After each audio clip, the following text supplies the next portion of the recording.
If you could pack up your car and move anywhere, where would you go? That's the question we've been wrestling with for longer than we've been building our van. I would love to say that there was something pulling us in a certain direction, a job or family or friends, but the truth is, everyone we know lives sporadically around the country. Both Jason and I have jobs that are fully remote, so there isn't an office with a designated location to show up to every morning. And I understand that some people might see having endless options as a good problem to have, and I do recognize that our situation is a privilege. But there is also something to be said about not being tethered anywhere, to have so many options that the decision becomes overwhelming, debilitating even. And I think there is also this fear of making the wrong choice, when the truth is, at the end of the day, there really isn't a wrong or right choice. It's simply choosing a direction and staying the course. To help ourselves not feel so incredibly overwhelmed with decision fatigue, we decided on the number 20. 20 places we will spend time in while we explore to see if the area is a good fit for us. Our house is on the market, but no offers have been made yet. Keyword, yet. So we've decided not to let that hold us back from figuring out this next chapter of our lives. Unfortunately, we can't financially afford to both live fully on the road and travel while paying for our mortgage and other bills as we wait for the house to sell. So at the moment, we're focusing on short-term trips to keep the momentum going and to satiate our travel bug. And while we don't know where all 20 places are, we have chosen a few, including our very first destination, the first place we will visit to see if it's somewhere we may want to call home. It's hard sometimes to distinguish between wants versus needs. As I've gotten older, I realize wants are sometimes temporary and may not hold true for the long term. Needs, on the other hand, are guiding lights, things that our body, soul, heart, and mind are asking of us to provide so we can live and thrive, not just survive. At this moment, what I want is to leave everything behind. Get in the van and drive away to a destination unknown, allowing ourselves to go where the wind takes us. But I have a much clearer understanding of what my needs really are and how those are far more important than what I may want in a fleeting moment. What I need are ways to calm my nervous system, to have some semblance of a plan before we completely throw caution to the wind and uproot ourselves. What I need in life is to have one place to call home. That way, when my wants of wanderlust shine through, because I know they will, I can give that piece of me exactly what she wants. And when the flame dies down, she can return back home to rest. So check this out. Brand new part of our van. You ready? Ching! We've extended our counter space by so much, at least a third. And when this swivels around, this acts as extra desk space. So now we have two places to work, or an extra place to work if the dogs are hanging out. But yeah, pretty cool. And then you just hit these little buttons and then locks in place. How nifty is that? I'll give you a close up. Goes up. And then these were honestly pretty easy to install. We just put a piece behind there.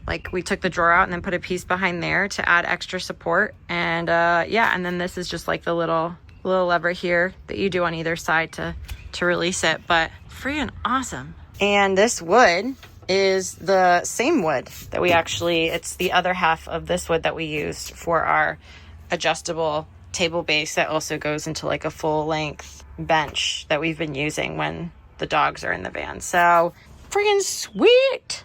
But yeah, we've pretty much decided the first place that we're gonna go of the 20 places. Drum roll. Our first place that we are going to visit as a potential place we might want to call home is Vermont. I know it's random, but it makes a lot of sense for us. The area specifically that we're looking at is Brattleboro, Vermont, which is southern Vermont. I'm originally from New Hampshire, and I've spent my life kind of bouncing back between New Hampshire and Florida for a big majority of my life, with a couple of years in between that I wasn't there. So I still have like a lot of friends and family that are up in the New England region. And Jason has family and friends in Ohio, which is not like super far away from Vermont. So there's a bunch of different reasons, just like people wise, and that is a big positive. But it also allows us to kind of like have our space where we can still create our own community, which I think is kind of nice. And that particular area is also like, it's a couple hours away from big cities like Boston, New York, even to Canada, which is really great in case there's like job opportunities, networking opportunities, things like that. But it also means big airports, which also means we can do some traveling because we're gonna want to travel. We can also drive to the coast if we want to. There's lots of freshwater lakes and rivers, and from what I've read and from what I've heard about, it's very community driven, and they're very big on sustainability and giving back to the land. And that's kind of like the vibe that we're looking for. And I think a lot of our morals and values align. But again, we're not going to know until we try it. So I will say though that there are some cons when it comes to that particular area, and that is winter. I know New England winters, and they are rough.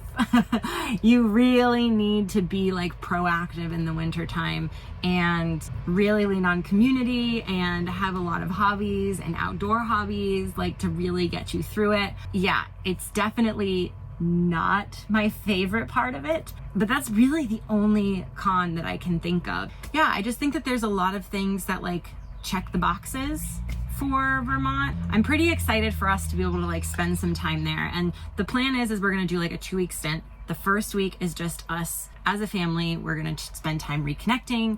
We will be working on the road, but we're also going to try to make ourselves stationary in like 1 or 2 main places.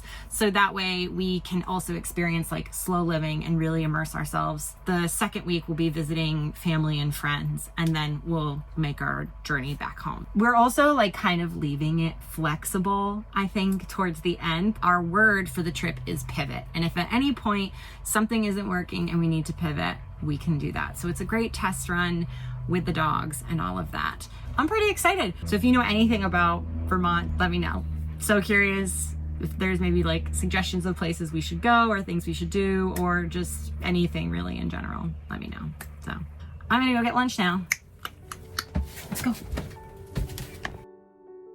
The idea of home has been a little confusing to me over the years. I used to believe home was a place that tethered you somewhere. But if you're not tethered, where is home?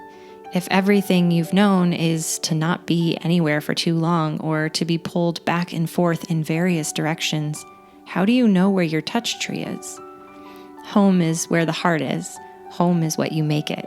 Home is wherever I'm with you. The sayings are endless that reiterate it's not about a place, but rather the people who make it, the love within the walls, the daily rituals, and the safety it provides. I'm learning more and more exactly what it means to me to have a home, to be home. For me, home is belonging. Belonging to your person, to your 4-legged creatures, but mostly belonging to yourself. Because if you can be home with yourself, the rest will follow. Home is unconditional love. Somewhere you can bring your people to and share in a meal or talk over a fire. A place you want to watch your kids grow up in. Home is also the community you find yourself in and day out. It's the people you associate with, the streets you walk your dogs, the woods you play in. It's your surroundings, the way you live your daily life in the mundane moments as you go to the grocery store and see the same people working the register week after week. I know I feel at home when I'm with Jason, and while I agree that home is wherever I'm with him, it would be nice to find a physical space where we can both plant our feet firmly on the ground, knowing we can finally stop searching after years of feeling like we're floating, and somewhere we can just truly be ourselves. This is why these 20 places are so important to us. I'm so excited to travel again, don't get me wrong. I've been waiting almost a year for this and have wanted it so bad. But I also know what I need, and what I need is for us to find our new home. And I can't wait. I love this blanket. As Jason and I continue having conversations about the next chapter of our lives, I think it's getting a lot more refined, and some things are shifting, and because there's so many different ways that we could go about this, and it has been a little stressful trying to figure it out. And the number 20 for the amount of places that we want to visit to potentially call home has honestly dwindled down to 10, I think, at this point. And the number honestly is completely obsolete, whether it's 20 or 10 or 5 or 50. I think the idea is that we allow ourselves the space to not be so rigid, and to pivot and to refine and to kind of sort all of this out. And I think the other thing that I have to remind myself is that while I make these videos and I share about what we're doing and I share about the process, I think what's important is that just because I make a video or I put something out there that says this is what we're doing, doesn't mean that that's set in stone, that that's not like the final say, the final word. It's said, so now we can't go back on it. I don't think that's true, because just in life, plans change, things change, people change their minds. And I think that that's okay to pivot and to shift as we need. And I think that I was feeling a little bit of rigidity there, and I need to loosen the reins and take my own advice and just kind of go with the flow and allow for that flexibility. So I think it's going to be good. I think it's going to be a really good trip, and I'm really excited. So if you're still watching this, then thank you. Thank you for being here and starting this new journey with me. Well, with us, really. While I'm filming and reflecting and sharing, it's not just about me. It's also about us and our family, and how we as a pack of 4 are navigating so much. I hope you choose to subscribe and stay here with me through this. It's been beautiful and overwhelming to see that there are people here who are in fact watching more than just to see us build a van, but to see us grow and travel and figure these next steps out. It's a pretty incredible thing, so thank you, and it genuinely means the world. If you have any thoughts on where we should add to our list, let me know, because it's a big country out there and we have still so many places to explore. And I guess with that, I'll see you all next week.